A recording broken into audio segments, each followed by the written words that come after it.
ہونے کا خدشہ ہوتا ہے زیادہ کیونکہ موسم بدل رہا ہے اس لیے، اور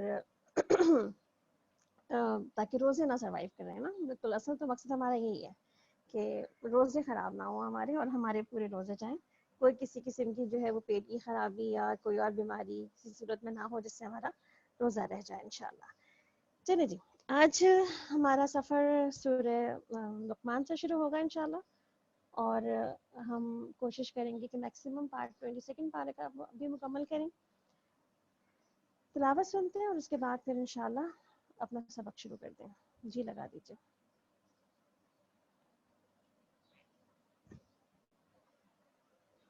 بسم اللہ الرحمن الرحیم، الف لام میم، تلک آیات الکتاب الحکیم، ہدی ورحمۃ للمحسنین، الذین یقیمون يُؤْتُونَ الزَّكَاةَ وَهُمْ بِالْآخِرَةِ هُمْ يُوقِنُونَ، أُولَئِكَ عَلَى هُدًى مِّن رَّبِّهِمْ وَأُولَئِكَ هُمُ الْمُفْلِحُونَ۔ نحمده ونصلي على رسوله الكريم، أما بعد، فأعوذ بالله من الشيطان الرجيم، بسم الله الرحمن الرحيم، رب اشرح لي صدري ويسر لي أمري واحلل عقدة من لساني يفقهوا قولي، رب زدني علما، اللهم فقهنا في الدين، اللهم إني أسألك علما نافعا ورزقا طيبا وعملا متقبلا، آمین یا رب العالمین۔ سورۃ لقمان مکی صورت ہے۔ بسم اللہ الرحمن الرحیم، الف لام میم، تلک آیات الکتاب الحکیم، ہدی ورحمۃ للمحسنین۔ الف لام میم، یہ کتاب حکیم کی آیات ہیں، ہدایت اور رحمت نیکوکار لوگوں کے لیے جو نماز قائم کرتے ہیں، زکوٰۃ ادا کرتے ہیں اور آخرت پر یقین رکھتے ہیں، یہی لوگ اپنے رب کی طرف سے راہ راست پر ہیں، یعنی کہ رب کی طرف سے سیدھی راہ پر ہیں، گائیڈڈ ہیں، ہدایت یافتہ ہیں۔ اللہ سبحانہ وتعالیٰ یہاں پر ہمیں محسن کی بات کر رہے ہیں کہ کس طرح یہ کتاب جو ہے وہ انسان کو نہ صرف یہ کہ ہدایت رحمت کی طرف گائیڈ کرتی ہے بلکہ احسان کی طرف لے کے جاتی ہے۔ احسان بیسیکلی کیا ہم نے پڑھا اس سے پہلے کہ جو بھی کام ہمارے ذمے ہو اس کو ایکسلنس کے لیول پہ کرنا، یعنی کہ ہر کام کو بہترین طریقے سے انجام دینے کی کوشش کرنا، اور اس کے لیے اپنا بہترین ٹائم، اپنا ہر چیز لگانا۔ جیسے کہ الحمدللہ ابھی آپ سب یہاں بیٹھے ہیں تو آپ سب نے بھی اپنا سارا جو کہتے ہیں نا کہ اپنی تمام گھر کی ذمہ داریوں کو کس طرح سیٹل ڈاؤن کیا ہوگا، اور کس طرح جو ہے وہ سب کے سب نے اپنا یہ وقت نکالا ہوگا کہ یہ 2-2.5 گھنٹے جو ہے ہم نے اپنی خود کی توجہ گرومنگ پہ لگانے ہیں، قرآن کا ریویژن کرنا ہے۔ اور تو یہ بھی ایک احسان ہے نا کہ آپ نے بہت سی چیزوں کو مینیج کیا ہے صرف اس ٹائم کو اپنے لیے نکالنے کے لیے۔ پھر آپ دیکھیں کہ عموماً ہم جب اپنے گھروں میں کام کر رہے ہوتے ہیں، جیسے کچن میں آپ جا رہے ہوتے ہیں، تو پھر کیا کرتے ہیں وہاں پہ کہ چیزوں کو خالی نکالتے چلے جاتے ہیں اور پھیلاتے چلے جاتے ہیں، نہیں کرتے نا ایسا، کیونکہ ظاہر سی بات ہے بعد میں سمیٹنا آپ کو ہی ہوتا ہے۔ تو پھر آپ کیا کرتے ہیں، آپ ساتھ ساتھ چیزیں نکالتے ہیں، جس جگہ سے نکالتے ہیں اسی جگہ پہ واپس رکھتے چلے جاتے ہیں، تاکہ جب تک اینڈ آف دا جب آپ کا کام ختم ہو، یعنی کہ اینڈ آف دا آپ کی تمام جو ہے ٹارگیٹس ہوں، اس کے فوراً بعد ہی جب آپ باہر نکل رہے ہو کچن سے، تو آپ کچن ویسا ہی چھوڑ کے نکلیں جیسا کہ آپ نے جب گئے تھے تب آپ کو صاف ستھرا ملا تھا۔ دس از ایکسلنس نا۔ ہم خواتین کے لیے تو ایکسلنس یہی ہے نا کہ کمرے سے باہر نکلیں، کچن صاف ستھرا ہو، بیڈ روم میں کوئی گندگی نہ ہو، ڈرائنگ روم جیسے سیٹ کیا ہو اس کے بعد بچے ویسے ہی رکھیں۔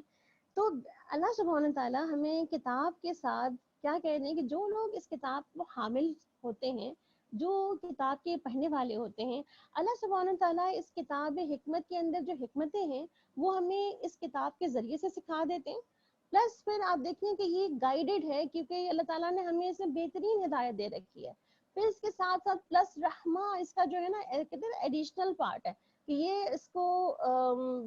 اس کو پڑھنے سے رحمتیں اور برکتیں ویسے ہی نازل ہو رہی ہوتی ہیں, ویسے ہی اس کو سمجھنے سے اپنی جس کہتے ہیں نا کہ انسان کے علم میں اور عمل میں اور اس کے گھر میں اور اس کے لوگوں کے آس پاس اطراف میں سب لوگ اس رحمتوں اور برکتوں کو فیل کر رہے ہوتے ہیں, اس سے آپ لوگ ابھی کر رہے ہوں گے آج کل.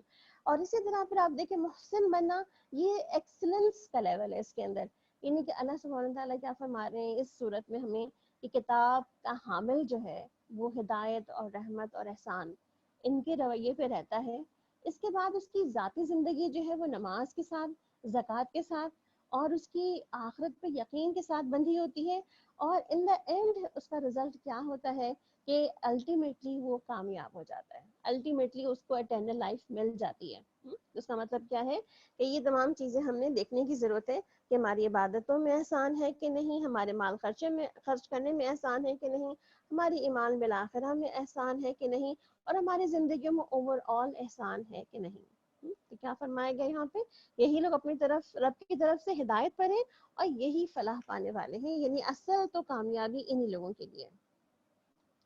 وَمِنَ النَّاسِ مَن يَشْتَرِي لَهْوَ الْحَدِيثِ, اور انسانوں میں سے کوئی ایسے بھی ہیں جو کلام دل فریب خرید لاتے ہیں تاکہ لوگوں کو اللہ کے راستے سے علم کے بغیر بھٹکا دیں اور اس راستے کی دعوت کو مذاق میں اڑا دیں. یعنی کچھ لوگ ایسے ہیں جو ایسی چیزیں خرید لاتے ہیں جس سے لوگوں کو اس میں انوالو کر دیا جائے.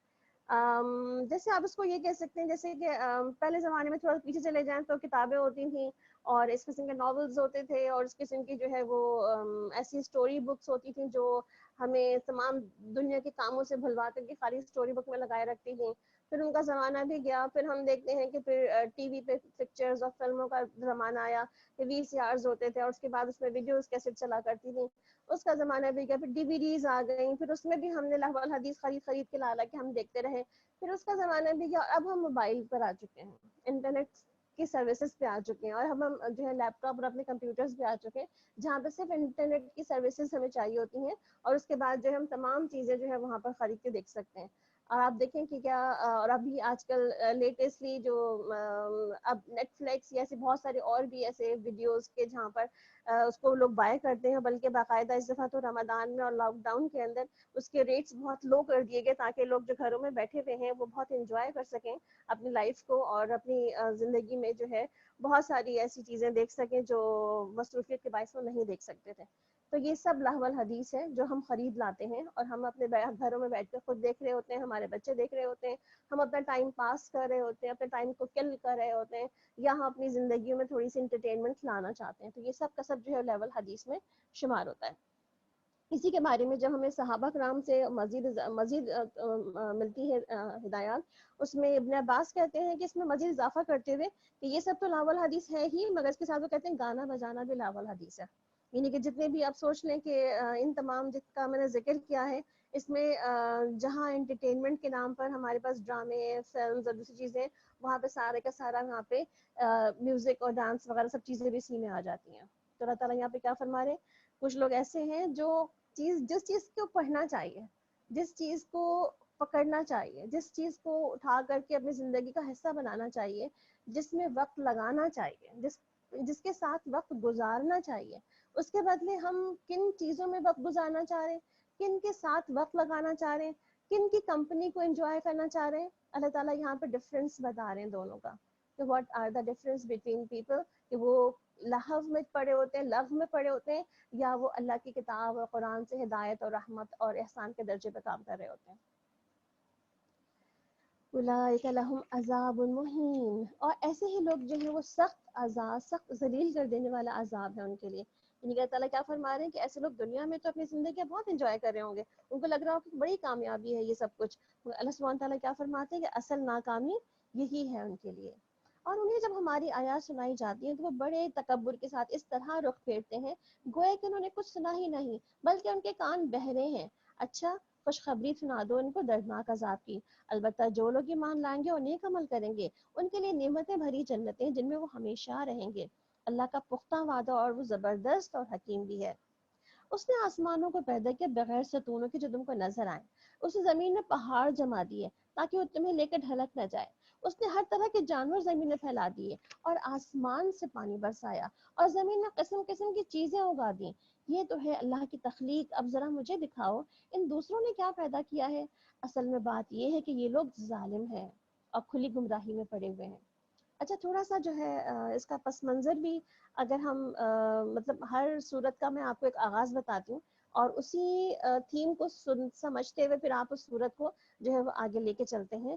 سورہ لقمان بیسیکلی پیرنٹنگ کے اوپر بہت ہی خوبصورت صورت ہے اور اس میں پیرنٹنگ کے بہت ہی زبردست اصول بیان کیے گئے ہیں.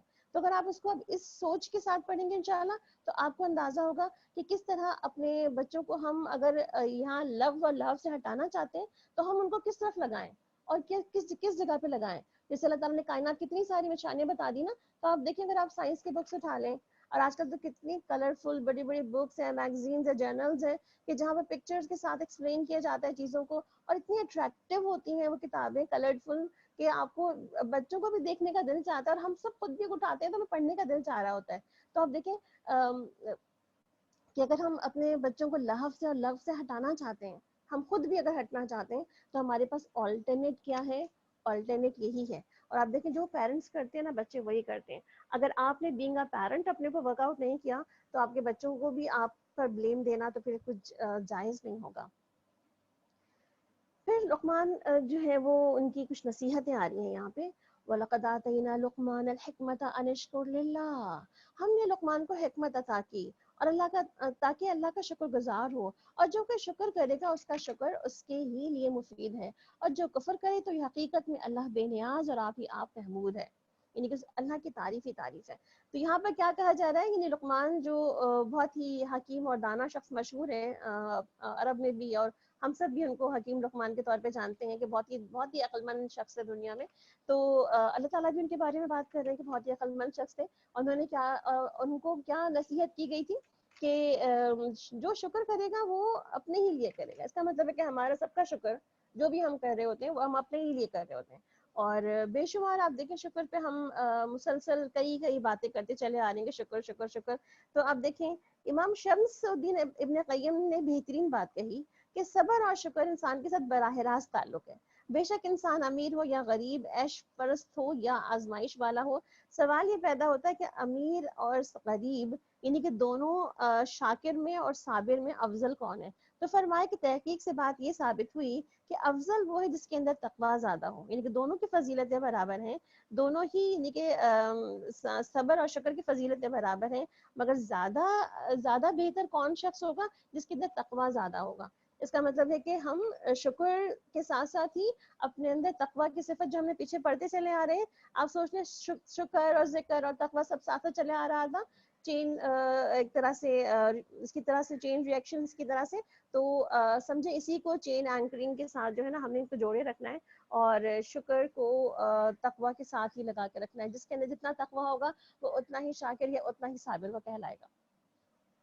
اور یاد کرو کہ جب لقمان اپنے بیٹے کو نصیحت کر رہے تھے اور اس نے کہا کہ بیٹا خدا کے ساتھ کسی کو شریک نہ کرنا, یعنی کہ ایک اللہ ہی کو ماننا اور اس کے ساتھ کسی کو شرک نہ کرنا. کیوں؟ ان الشرک لظلم عظیم, کیونکہ شرک جو ہے وہ بہت بڑا ظلم ہے, یعنی کائنات کا سب سے بڑا ظلم جو ہے وہ شرک ہی ہے, یعنی کہ اللہ تعالیٰ کے ساتھ کسی کو شریک ٹھہرا دینا.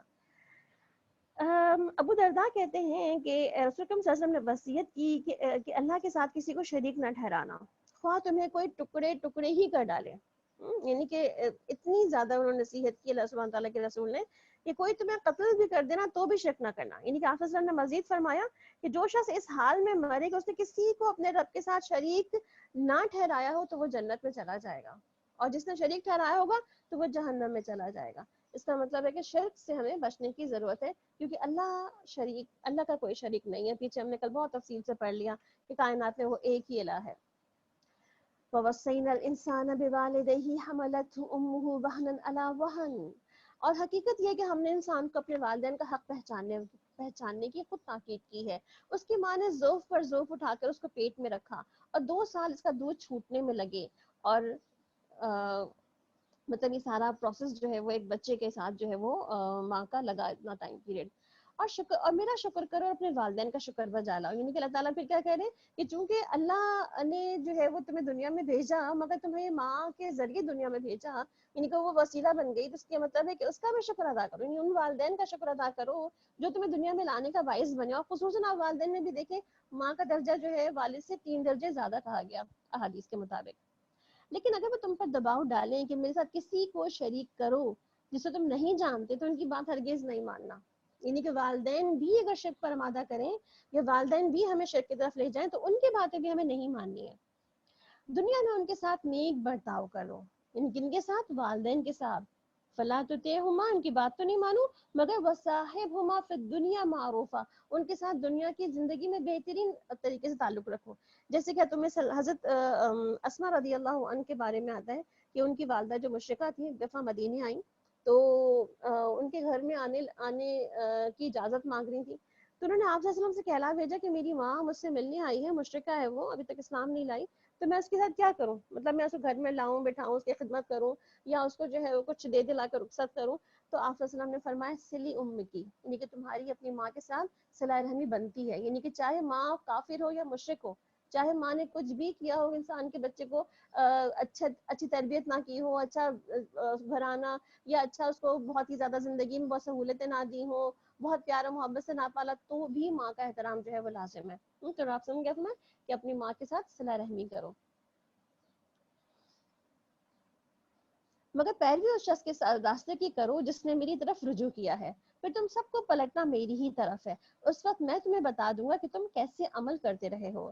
یا بنیا انہا ان تکن مثقال حبۃ من خردل فتکن فی الصخرۃ او فی السماوات او فی الارض یأتی بها اللہ ان اللہ لطیف خبیر. اور لقمان نے کہا تھا کہ بیٹا کوئی چیز رائی کے دانے کے برابر بھی ہو اور کسی چٹان میں یا آسمانوں میں یا زمین میں کہیں چھپی ہوئی ہو، اللہ اسے نکال لائے گا. کیا سکھانا ہے اپنے بچوں کو؟ بیٹا چھپی ہوئی جو نیکیاں ہیں وہ تم کہیں بھی جا کے کرو گے نا، اسکول میں، کالج میں، یونیورسٹیز میں، لوگوں کے ساتھ محلے میں، گھر میں، کہیں پر بھی کرو گے، جو تم نے اچھا کام کیا ہوگا، اچھی بات کی ہوگی، اللہ تعالیٰ اس کو بھی نکال کر لے آئے گا اور تمہیں اس کا اجر دے دے گا. اور اسی طرح وائس ورثہ، اگر اس نے کہیں کو غلط کام کیا ہوگا تو اس کا بھی سزا اس کو ملے گی.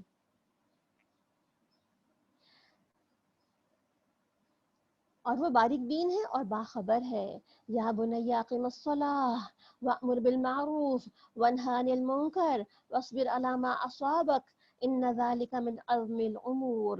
کہ بیٹا نماز قائم کر، نیکی کا حکم دے، بدی سے منع کر، اور جو مصیبت بھی پڑے اس پہ صبر کر. یہ باتیں ہیں جن کی بڑی تاکید کی گئی ہے. اب دیکھیں کہ بار بار کیسے پکارتے ہیں لقمان اپنے بچوں کو، یا بنیا، اے میرے بچوں، اے میرے بیٹوں، اے میرے پیارے بچوں. ہم بعض اوقات نا بچوں کو نا بہت پیار سے پکارنا بھی چھوڑ دیتے ہیں. کبھی اس نے کوئی غلطی کر دی، اس نے مس بیہیو کر دیا، اس نے بدتمیزی کر دی، اب تو ہم اس کو کبھی پیار سے نہ دیکھتے ہیں، نہ پکارتے ہیں، نہ اس کو کبھی گلے لگاتے ہیں، نہ اس کو کس کرتے ہیں، اس کو بالکل چھوڑ ہی دیتے ہیں کہ بس یہ تو بدتمیز ہو چکا ہے بچہ، اب یہ اس کے ساتھ تو کوئی تعلق رکھنا ہی نہیں ہے ہمیں. جو بات بھی کریں گے اس کو کہتے ہیں نا لٹ مار کے کریں گے، اس کو جو ہے دھتکارتے ہوئے بات کریں گے، یا اس پہ ہر وقت ٹونٹ ہی کرتے رہیں گے. تم تو ہو ہی ایسے، تم نے تو کر کے دینا ہی نہیں کبھی ہے، تم نے تو پڑھنا ہی نہیں ہے، تمہیں تو رزلٹ دینا ہی نہیں ہے. دیکھو فلاں بہن کو، فلاں بھائی کو کیسا اچھا پڑھ رہے ہیں وہ، اور ہمیشہ مقابلہ مقابلہ مقابلہ. اور آپ دیکھیں پھر وہ بچہ کہتا ہے ہاں جب پروف ہو ہی گیا کہ میں نے کرنا ہی نہیں ہے تو وائی شوڈ آئی ڈو، میں کیوں کروں، میں تو کروں گا ہی نہیں. پھر تو وہ آپ کی ہی باتوں کو، آپ کے اسٹیٹمنٹ کو پروف کرنے لگ جاتا ہے. تو یہاں پہ اللہ سبحانہ تعالیٰ کیا فرما رہے ہیں کہ کس طرح حضرت لقمان جو ہے وہ اپنے بچوں کو پکارتے ہیں، یعنی کہ پکارنے میں بھی بچوں کو ادب اور کیسے ان کی محبت، یعنی کہ آپ کی محبت اور ادب شو ہوتی ہے. آپ دیکھیں کیا بچے کسی کو تکلیف نہیں دیتے، صرف آپ کو ہی بچوں نے تنگ کیا ہوا، پریشان کیا ہوا ہے. سارے بچے دنیا کے جو ہے بہت ہی شریف تھے اور آپ کے بچے جو ہیں وہ بہت ہی بدماش نکل آئے. ایسا نہیں ہے، بچے تو بچے ہی ہوتے ہیں، ہر جگہ شرارتیں بھی ہوتی ہیں، بدتمیزیاں بھی ہوتی ہیں، کبھی کبھی بچے جو ہیں بہت لاڈ پیار میں جا کر کے اور مس بیہیو بھی کرنا شروع کر دیتے ہیں. مگر اس میں کہیں نہ کہیں قصور تو ہمارا ہی ہوتا ہے نا. تو بہتر کام کیا ہے یہاں پہ کہ کچھ چیزیں ہم بہت پیار سے اگر بچوں کو سکھائیں نا. جیسے بہت سی خواتین کہتی ہیں کہ بچوں کو نماز پڑھانا بہت مشکل کام ہے. تو ظاہر سی بات ہے جس وقت نماز پڑھنے کے لیے ان کو سکھانا، نماز کی محبت دلانا، نماز کی طرف ان کو لانا، تو اس وقت تو اپنا ٹائم آپ نے کسی اور کاموں میں لگا دیا. اور جس وقت آپ کو ہوش آئی ہے خود نماز پڑھنی ہے تو پھر اب آپ کو ہوش آئی کہ ہاں میرے بچوں کو بھی نماز پڑھنی چاہیے، اور پھر بچے نہیں پڑھتے تو پھر کڑتے رہتے ہیں، پھر ان کو کبھی مارتے ہیں، کبھی پیٹتے ہیں، کبھی شور مچاتے ہیں، کبھی کسی سے پوچھتے ہیں ٹوٹکا بتا دیں، کوئی دعا بتا دیں، مگر چلیں جو وقت گزر گیا سو گزر گیا، مگر جو وقت ہے ان کو بھی پیار و محبت سے، اب دیکھیں پیار و محبت سے تو جانور بھی سدھائے جاتے ہیں، تو کیا آپ کے بچے نہیں سیدھے ہو جائیں گے؟ آپ کے بچے نہیں آپ کی بات مانیں گے؟ تو یہاں پر ان کی پیار و محبت سے آپ دیکھیں کتنی بڑے بڑے کام بتا رہے ہیں نا، نماز قائم کرو، امر بالمعروف کرو، نہی عن المنکر کرو، اور صبر کرو مصیبتوں پہ، مطلب اتنی بڑی بیسک جو ہے وہ ٹریننگ ہے یہ، کہ یہ 4 کام جو ہے وہ سمجھے زندگی کا سب سے بڑا حصہ ہے، اور کیا کہہ رہے ہیں ان ذالک من عزم الامور، یہ بہت ہی عزم والے کام ہیں، بہت ہی مشکل کام ہے سارے کے سارے، جن پہ ڈٹ جانا بہت مشکل ہے۔ تو اب دیکھیں ہمیں اپنی آنے والی نسلوں کو ہم کس طرف لے کے جا رہے ہیں، ہم ان کو کیا سکھا رہے ہیں، ہم ان کو کیا بتا رہے ہیں؟ اگر ہم ان کو پیار سے نہیں سکھائیں گے، اتنے مشکل کاموں کی طرف نہیں لائیں گے، تو وہ آگے زندگی میں ترقی کریں گے؟ آگے زندگی میں وہ اپنی جو ہے وہ اسلام اور مسلمان اور اپنی نسلوں کے آگے خیر رکھیں گے؟ وہ بھی نہیں، جو ان کو ملا وہی آگے ٹرانسفر کریں گے، بلکہ جس پرسنٹیج میں ان کو ملا ہے اس سے بھی کئی گنا لو پرسنٹیج میں وہ آگے دیں گے اس کو۔ یہی ہو رہا ہے نا ہمارے ساتھ بھی، آپ دیکھیں نسل در نسل چینجز کیوں آتے چلے جا رہے ہیں؟ جو ہمیں ملا تھا ہم نے 100% تو آگے دیا ہی نہیں، ہم نے اس میں بھی 70% تو آگے دیا، 30% پھر رکھ لیا، پھر آپ دیکھیں پھر اگلی جنریشن آئے گی وہ اس میں 30% پھر نکال لے گی، پھر آگے وہ دے دے گی، آپ سوچیں آگے جاتے جاتے کیا بچے گا؟ کیا پتا نسلوں میں آگے اسلام بھی ہے کہ نہیں، ہمیں اس کی فکر کرنی چاہیے آج ہی۔ وَلَا تُصَائِرْ خَدَّكَ لِلنَّاسِ وَلَا تَمْشِي فِي الْأَرْضِ مَرَحًا، لوگوں سے منہ پھیر کر بات نہ کرو اور زمین میں اکڑ کر نہ چلو، اللہ کسی خود پسند و فخر جتانے والے شخص کو پسند نہیں کرتا۔ یعنی کہ ساتھ میں ڈوز بھی بتا رہے اور ڈونٹس بھی ساتھ بتا رہے کہ بیٹا یہ تو کرنے والے کام ہیں، عزم والے کام ہیں، مشکل کام ہے، ڈٹ جانے والے کام ہیں، مگر یہ والے کام کرنے والے نہیں ہیں، ان کو چھوڑ دو، یہ اپنی بیڈ ہیبٹس میں سے ہیں، اس کو نکال باہر کرو اپنے اندر سے، کیونکہ یہ پسندیدہ نہیں، نہ دنیا میں پسندیدہ انسانوں کو ہے، نہ اللہ کو پسندیدہ آسمانوں پر ہے۔ اللہ اپنی چال میں اعتدال پیدا کرو، یعنی کہ تم چل کیسے رہے ہو، کتنا زمین پہ پاؤں مار کے چل رہے ہو، کتنا اپنے آپ کو بڑے بنا کے چل رہے ہو، کتنا اپنے کندھے اچکا کے چل رہے ہو، کس لیے، کیا بتانے کے لیے کہ who you are، آپ کیا ہو، کیا بتانا چاہ رہے ہو اپنے آپ کو؟ تو اللہ تعالیٰ کیا فرما رہے ہیں؟ چال میں اعتدال، یعنی کہ نہ بہت مسکینی اور ایسی بیماروں والی چال کہ آپ کے چلیں کہیں وہ پہنچ نہ پائیں کسی جگہ پہ، اور نہ ہی اتنی اکڑی والی چال کہ وہ سینہ تان کی وہ جو کیٹ قسم کی واک ہو رہی ہے اور اس کی قسم کی کیسی بھی نہ ہو۔ اور اپنی آواز کو ذرا پست رکھو، سب آوازوں سے زیادہ بری آواز تو گدھوں کی ہوتی ہے، یعنی کہ چیخنا، چلانا، چیخ کے باتیں کرنا۔ اور آج آپ دیکھیں ہم سب سے زیادہ چیختے کن پر ہیں ویسے؟ ٹو بی ویری آنےسٹ، سب سے زیادہ ہم بچوں پہ سیکھتے ہیں، چیختے ہیں، ہے نا؟ اور سب سے زیادہ بچے، اور آپ کو پتا نا ہیومن سائیکالوجی کیا کہتی ہے، جب آپ کسی بچے پر چیخ رہے ہوتے ہیں اور چیخ کر کے کچھ سمجھانا یا بتانا چاہ رہے ہوتے ہیں، بچہ سمجھانے بتانے پر فوکس نہیں کرتا، وہ آپ کی چیخ پہ کانسنٹریٹ کرتا ہے، اور نیکسٹ ٹائم جب وہ بات کرتا ہے تو وہ بھی چیخ کے بات کر رہا ہوتا ہے، اس نے کیا سیکھا آپ سے؟ چیخنا سیکھا، تو آپ نہیں سکھایا نا اس کو، پھر بعد میں جب آپ پہ چیختا تو آپ کہتے تم چیخ کر بات کر رہے ہو مجھ سے، بدتمیز ہو گئے، تو پھر ہم نے تو سکھایا تھا چیخنا۔ تو ہم دیکھیں ہم خود اپنے بچوں کو کیا ٹریننگ دے رہے ہیں، جیسی ٹریننگ ہم دیں گے نا ویسے ہی ہمارے بچے ہمارے سامنے نظر آئیں گے ہمیں، کہتے ہیں نا بچے تو ماں باپ کا عکس ہوتے ہیں، وہ اگر آپ نے اپنا عکس دیکھنا ہے تو اپنے بچوں کی شکل میں دیکھیں۔ کیا تم لوگ نہیں دیکھتے کہ اللہ نے زمین اور آسمانوں کی ساری چیزیں تمہارے لیے مسخر کر رکھی ہیں اور اپنی کھلی اور چھپی نعمتیں تم پر تمام کر دی ہیں؟ اس پر حال یہ ہے کہ انسانوں میں سے کچھ لوگ ہیں جو اللہ کے بارے میں جھگڑتے ہیں بغیر اس کے کہ ان کے پاس کوئی علم یا ہدایت یا کوئی روشنی دکھانے والی کتاب ہو۔ جب ان سے کہا جاتا ہے کہ پیروی کرو اس چیز کی جو اللہ نے نازل کی ہے، تو کہتے ہیں کہ ہم تو اس چیز کی پیروی کریں گے جس پر ہم نے اپنے باپ دادا کو پایا ہے۔ کیا یہ انہی کی پیروی کریں گے خواہ شیطان ان کو بھڑکتی ہوئی آگ میں ہی کیوں نہ چلا دے؟ یعنی کہ وہ شیطان کے پیچھے چلتے چلے جائیں گے سوچے بغیر کہ یہ ہمیں کہاں لے جا رہا ہے، کس چیز میں پڑھا رہا ہے۔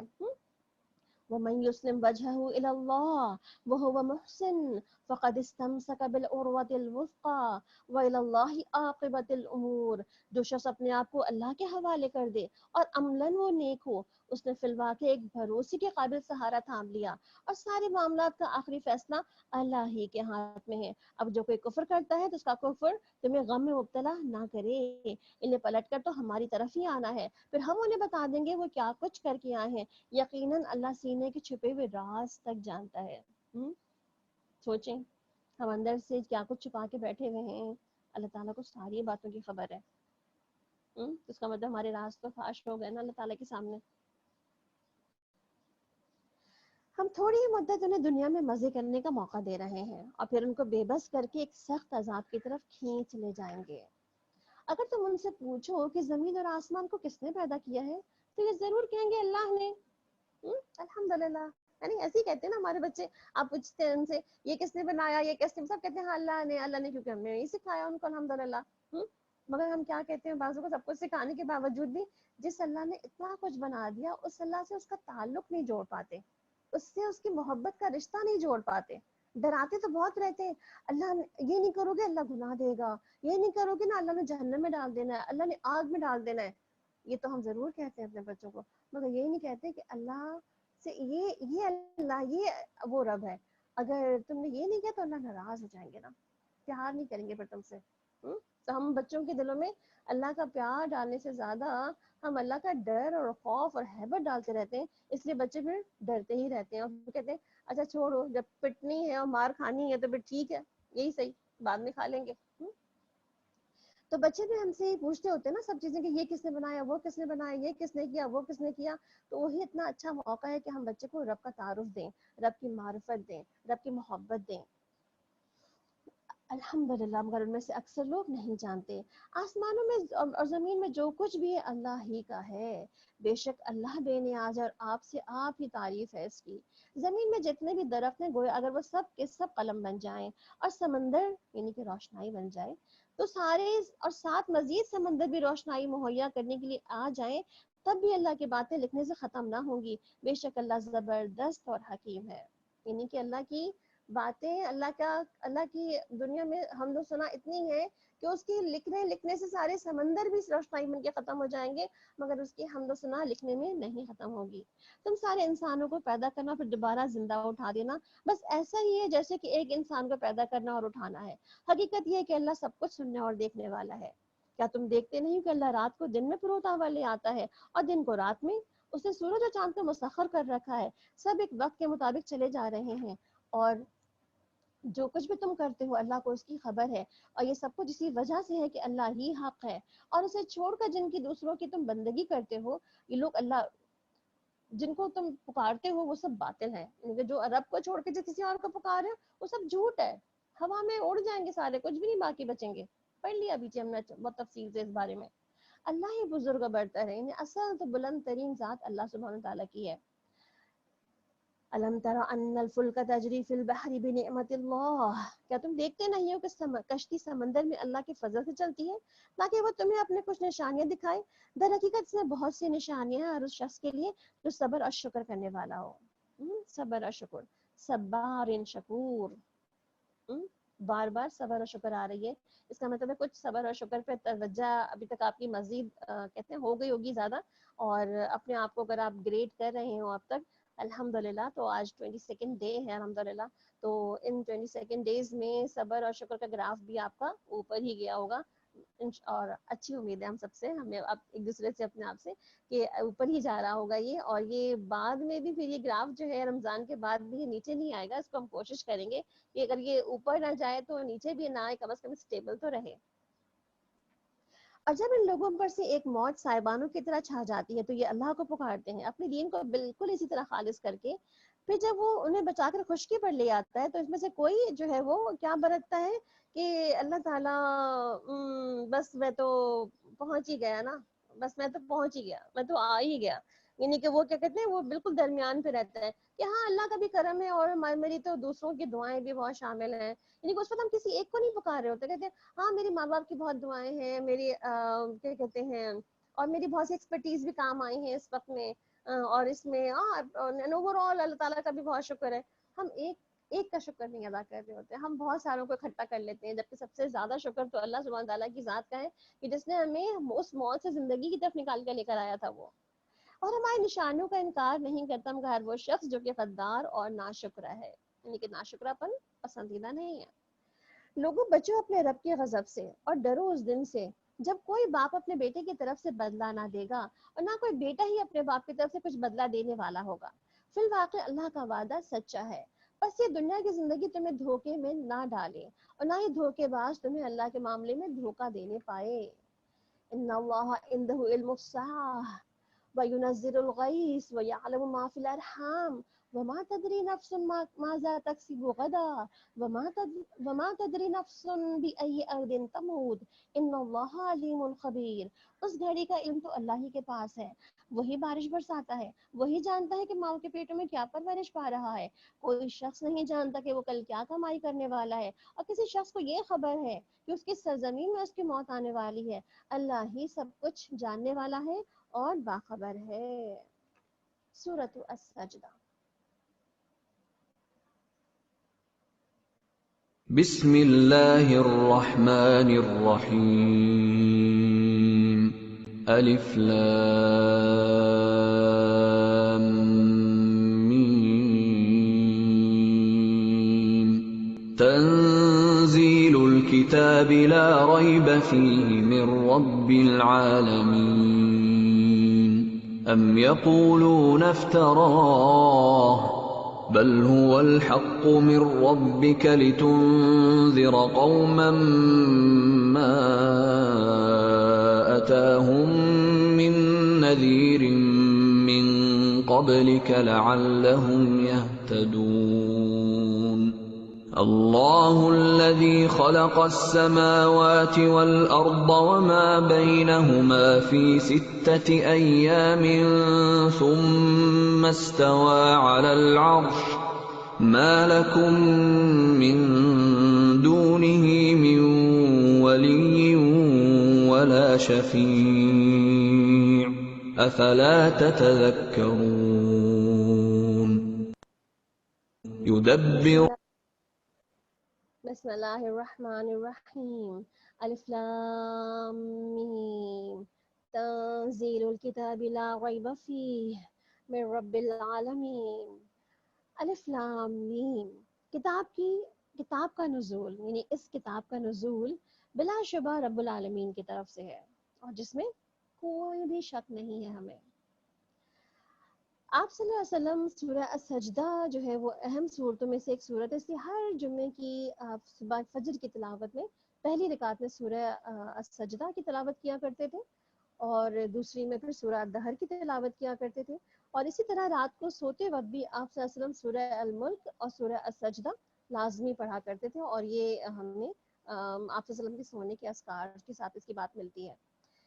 پھر آپ دیکھیں کہ اس سورت کا آغاز جو ہے وہ اللہ کی کتاب کی ہی تعریف سے ہو رہا ہے, جس میں اللہ تعالیٰ اپنی کتاب کے بارے میں کیا فرما رہے ہیں کہ لا ریب ہے, یہ اس میں کوئی شک نہیں ہے.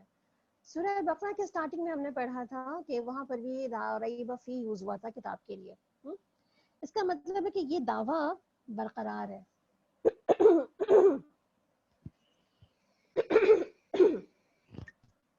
اللہ سبحانہ تعالیٰ کا یہ دعویٰ جو شروع تھا سورہ البقرہ کے ساتھ کہ لا ریب فی, تو ابھی تک یہ دعویٰ برقرار ہے اللہ سبحانہ تعالیٰ کا کہ لا ریب فی, اس میں کوئی شک نہیں ہے. اور اگر شک ہوتا تو آپ دیکھیں نا, کچھ نہ کچھ تو لوگوں نے کوشش کی ہے نا اس کو کھنگالنے کی, کریدنے کی, اس میں کچھ نکالنے کی, کہیں سے کچھ ایسی چیز نکل آئے جس کے اوپر کمنٹ کیا جا سکے, جس کے اوپر جو ہے وہ کوئی تنقید کی جا سکے. مگر اللہ سبحانہ تعالیٰ کا جو دعویٰ ہے کہ یہ لا ریب ہے, تو یہ الحمدللہ یہ اب تک لا ریب ہی ہے. اور دوسری بات یہ بھی ہے کہ آپ دیکھیں کہ یہ دعویٰ جو ہم بات کر رہے ہیں نا, یہ دعویٰ قرآن کے علاوہ کوئی اور دنیا کی کتاب کر ہی نہیں سکتی. کسی اور کتاب نے کبھی آپ نے سنا کہ grains book of world record کے 2020 کی جو ایڈیشن ہے اس نے دعویٰ کر دیا ہے کہ وہ اس میں کوئی شک نہیں ہے, اس میں کوئی شبہ نہیں ہے. یا پھر کسی آکسفورڈ یونیورسٹی کی جو ہے وہ ہر سال کا جو نیا ایڈیشن آتا ہے اس میں اپنی ڈکشنری کے بارے میں دعویٰ کیا ہے کہ اس میں کوئی بات بھی غلط نہیں ہے, اس میں کوئی شک نہیں ہے. ایون کوئی بائبل، ایون کوئی تورا، ایون کوئی بھی اور مذہبی کتاب کیا یہ دعویٰ کر سکتی ہے کہ اس کے اندر کوئی شک نہیں ہے؟ یہ دعویٰ کوئی بھی نہیں کر سکتا. یہ اللہ سبحانہ تعالیٰ کا دعویٰ ہے اور اٹس اے چیلنج. اللہ سبحانہ تعالیٰ یہاں پہ کیا فرما رہے ہیں؟ کیوں؟ کیونکہ یہ رب العالمین کی طرف نازل کرتا ہے، کسی انسانوں کے ہاتھ کی بنائی ہوئی چیز نہیں ہے. اور اللہ کا کلام، اللہ کے کلام میں کوئی شک و شبہ پایا جاتا ہی نہیں ہے. ام یقولون افترا، کیا یہ لوگ کہتے ہیں کہ اس شخص نے اس کو خود گڑھ لیا ہے؟ نہیں، بلکہ یہ حق تمہارے رب کی طرف سے ہے، تاکہ خبردار کرو ایسی قوم کو جس کے پاس کوئی ڈرانے والا نہیں آیا، شاید کہ وہ ہدایت پا جائیں. اللہ الذی خلق السماوات والارض وما بینہما، اور وہ اللہ ہی ہے جس نے آسمانوں اور زمین میں اور ان تمام چیزوں کو جس کے درمیان ہے 6 دنوں میں پیدا کر دیا. اور اس کے بعد پھر وہ عرش پر جلوہ فرما ہوا. اس کے سوا نہ تمہارا کوئی حامی و مددگار ہے اور نہ کوئی اس کے آگے سفارش کرنے والا. کیا پھر تم ہوش میں نہیں آؤ گے، یعنی عقل نہیں لڑاؤ گے اپنی؟ یدبر الامر، اور وہ آسمان سے زمین تک دنیا کے تمام معاملات کی تدبیر کرتا ہے، اور اس کی روداد اور اس کی تدبیر کی روداد اس کے اوپر جاتی ہے ایک ایسے دن کی مقدار تمہارے شمار کے اندازے سے، اور ایک ایسے دن کی مقدار تمہارے شمار میں سے 1000 سال بنتی ہے. یعنی کہ اللہ سبحانہ تعالیٰ کے پاس جو چیزیں جا رہی ہیں روزانہ، اس کے پاس جو دن کی جو تعداد ہے، یہ دن کی جو اس کی جو کوالٹی ہے، یہ کوانٹٹی ہے، اس کے بارے میں بات ہو رہی ہے کہ 1000 سال کے برابر جو ہے اس کا ٹائم پیریڈ ہے. جیسے اگر آپ دنیا سے باہر نکلیں نا، اگر ہماری ارتھ سے باہر نکلیں تو ہر جگہ کا جو ڈے کا حساب ہے نا وہ بالکل ڈفرینٹ ہے. آپ مرکری میں چلے جائیں تو وہ 56.8 ڈیز بنتے ہیں اس کے، یعنی کہ ہمارے ہاں 58 دن کا ایک اس کا دن ہوتا ہے. اس طرح سے مارس چلے جائیں تو 24 آورز میں اس کا ڈفرینٹ ڈیز بن جاتے ہیں. اور وینس چلے جائیں تو اسی طرح. تو آپ دیکھیں جہاں اوپر چلے جاتے رہیں آپ کے ڈیز کی تعداد بڑھتی چلی جائے گی. تو اللہ سبحانہ تعالیٰ نے اگر یہ بات کی ہے یہاں پہ کہ جس کے دن کی مقدار جو 1000 سال برابر ہے، اس کا مطلب ہے کہ ایک دن کا 1000 سال کا ایک دن بھی ہو سکتا ہے. ذالک عالم الغیب والشہادہ، اور وہی ہے ہر پوشیدہ اور ظاہر کا جاننے والا، زبردست اور رحیم. جو چیز بھی اس نے بنائی ہے خوب ہی بنائی ہے، اس میں کوئی چیز جو ہے وہ ایسی کمی کوتاہی کوئی کھوٹ نظر آتا نہیں ہے اس میں. اس نے انسان کی تخلیق کی ابتدا گارے سے کی، پھر اس کی نسل ایک ایسی سد سے چلائی جو حقیر پانی کی طرح کا ہے، اور پھر اس کو نکسک سے درست کر دیا اور اس کے اندر اپنی روح پھونک دی، اور تم کو کان دیے، آنکھیں دی اور دل دیے، اور تم لوگ کم ہی شکر ادا کرتے ہو. یہاں پہ کس بات کی شکر کی بات ہو؟ اپنے اعضاء کا شکر ادا کرتے. پھر اللہ تعالیٰ نے ہمیں جو اعضاء دے رکھے ہیں، ہمیں جو سننے کی نعمت ہے، بولنے کی نعمت ہے، ہمیں جو اپنے دل کے دھڑکنے کی نعمت ہے بہت ہی ایکٹیولی اور بہت ہی کہتے ہیں نا کہ ہیلدی طریقے سے، تو کیا ہم نے کبھی اپنی ان اعضاء کا شکر ادا کیا؟ اور اس کے علاوہ اور بہت سے اعضاء بھی ہیں، ان سب کا شکر ادا کرتے ہیں ہم؟ اس کا مطلب ہمارے اعضاء اگر پرفیکٹلی کام کر رہے ہیں، ہمیں کوئی درد شرد نہیں ہو رہا کہیں پر بھی آج الحمدللہ، تو پھر ہمیں شکر ادا کرنا چاہیے. اللہ تیرا شکر ہے کہ میری آنکھیں ٹھیک چل رہی ہیں. اللہ تیرا شکر ہے کہ میرے کانوں میں سب کچھ سنائی دے رہا ہے. اللہ تیرا شکر ہے کہ میرا دل جو ہے وہ نارملی اور ہیلدی طریقے سے دھڑک رہا ہے. ٹھیک ہے، تو اس کا مطلب کیا ہوا کہ اللہ تعالیٰ جو ہے وہ کیا کہہ رہے ہیں کہ اپنے اعضاء کا بھی شکر ادا کرنا چاہیے ہمیں. اور یہ لوگ کہتے ہیں کہ جب ہم مٹی میں رل مل چکے ہوں گے تو کیا ہمیں پھر نئے سرے سے پیدا کیا جائے گا؟ اصل بات یہ ہے کہ اپنے رب کی ملاقات کے ہی منکر ہیں. ان سے کہو کہ موت کا وہ فرشتہ جو تم پر مقرر کیا گیا ہے وہ تم کو پورے کا پورا اپنے قبضے میں لے لے گا، اور پھر تم اپنے رب کی طرف پلٹائے جاؤ گے. یعنی کہ ایسا تو ہونے ہی والا ہے، اس میں کوئی شبہ ہی نہیں ہے. کاش کہ تم اس وقت دیکھو کہ جب یہ مجرم سر جھکائے اپنے رب کے حضور کھڑے ہوں گے، اس وقت یہ کہہ رہے ہوں گے کہ اے ہمارے رب، ہم نے خوب دیکھ لیا اور خوب سن لیا، اب ہمیں واپس بھیج دیں تاکہ ہم نیک عمل کریں، ہمیں اب یقین آ گیا. یعنی کہ اب ہم سمجھ گئے اللہ تعالیٰ، اب واپس جا کے ہم وہ نہیں کریں گے جو پہلے کر کے آئے تھے.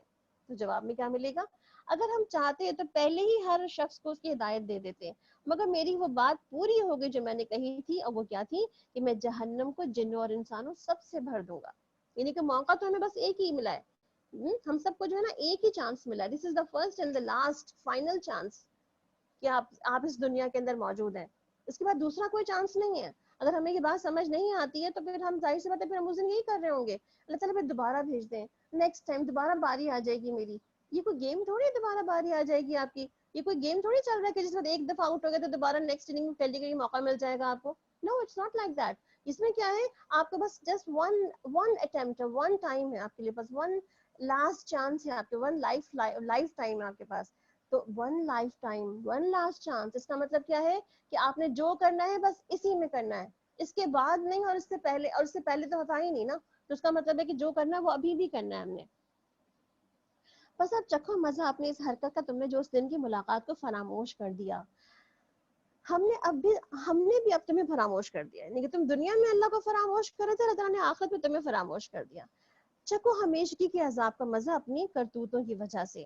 ہماری آیت پر تو وہ لوگ ایمان لاتے ہیں جنہیں آیات سن کر جب نصیحت کی جاتی ہے تو سجدے میں گر پڑتے ہیں اور اپنے رب کی ہم کے ساتھ تسبیح کرتے ہیں اور تکبر نہیں کرتے, اور ان کی پیٹھیں بستروں سے الگ رہتی ہیں, اور ان کو اور اپنے رب کو خوف اور طمع کے ساتھ پکارتے ہیں.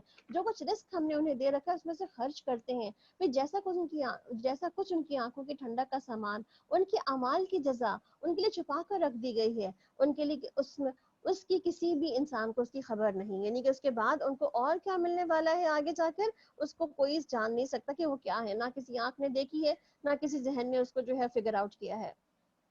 بھلا کہیں یہ ہو سکتا ہے کہ جو شخص مومن ہو اور اس شخص کی طرح ہو جائے جو فاسق ہو؟ یعنی کہ کیا ایسا ہو سکتا ہے کہ عقائد اور ایمان اور اخلاق سب اللہ تعالیٰ سب کے ایک جیسا کر دے, یعنی کہ مومن بھی ویسے ہی اور فاسق بھی ویسے ہی ہو؟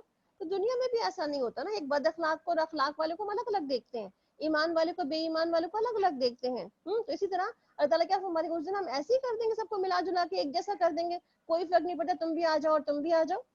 نہیں, یہ دونوں برابر نہیں ہو سکتے. جو لوگ ایمان لائے ہیں اور جنہوں نے نیک عمل کیے ان کے لیے تو جنتوں کے قیام گاہیں ہیں ضیافت کے طور پر ان کے اعمال کے بدلے میں, اور جنہوں نے فسق اختیار کیا ان کا ٹھکانہ دوزخ ہے. جب کبھی وہ اس سے نکلنا چاہیں گے وہ اسی میں دھکیل دیے جائیں گے, اور ان سے کہا جائے گا کہ چکھو اب اسی آگ کے عذاب کا مزہ جس کو تم جھٹلایا کرتے تھے. اور اس بڑے عذاب سے پہلے ہم اس دنیا میں بھی عذاب کا مزہ چکھاتے رہیں گے. یعنی کہ دنیا میں بھی چھوٹے موٹے عذاب آتے ہی رہیں گے ان کے اوپر. شاید کہ یہ اپنی باغیانہ روش سے باز آ جائے, اور ان سے بڑھ کر بڑا ظالم اور کون ہوگا جس میں اس کے رب کی آیات کے ذریعے سے نصیحت کی جائے اور پھر وہ ان سے منہ پھیر لیں. ایسے مجرموں سے تو ہم انتقام لے کر رہیں گے.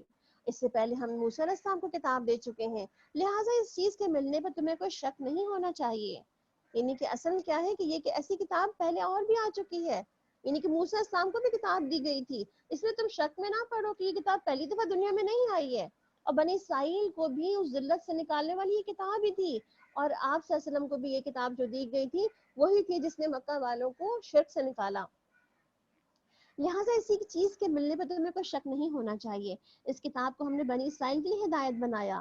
جب انہوں نے صبر کیا اور ہماری آیات پر یقین لاتے رہے تو ہم نے ان کے اندر ایسے رہنما پیدا کیے جو ہمارے حکم سے رہنمائی کرتے تھے, اور یقیناً تمہارا رب ہی قیامت کے روز ان باتوں کا فیصلہ کر دے گا جن میں بنی اسرائیل باہم اختلاف کر رہے تھے.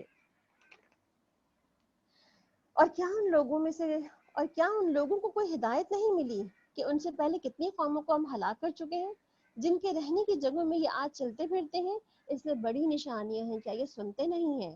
اور کیا ان لوگوں نے یہ منظر کبھی نہیں دیکھا کہ ہم نے ایک بے آب و گیاہ زمین کی طرف پانی بہا لاتے ہیں, پھر اسی زمین سے وہ فصل اگاتے ہیں جسے جانور بھی کھاتے ہیں اور یہ خود بھی کھاتے ہیں, یعنی کہ اس سے چارہ بھی نکلتا ہے اور سبزی اور پھل اور اناج بھی نکلتا ہے. تو کیا انہیں کچھ بھی نہیں سوچتا؟ یہ لوگ کہتے ہیں کہ یہ فیصلہ آخر کب ہوگا؟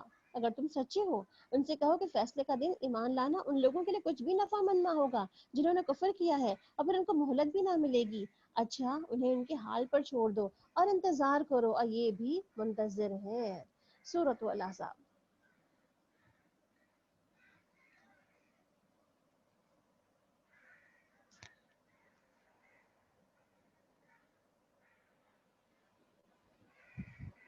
بسم اللہ الرحمن الرحیم. یا ایہا النبی اتق اللہ ولا تطع الکافرین والمنافقین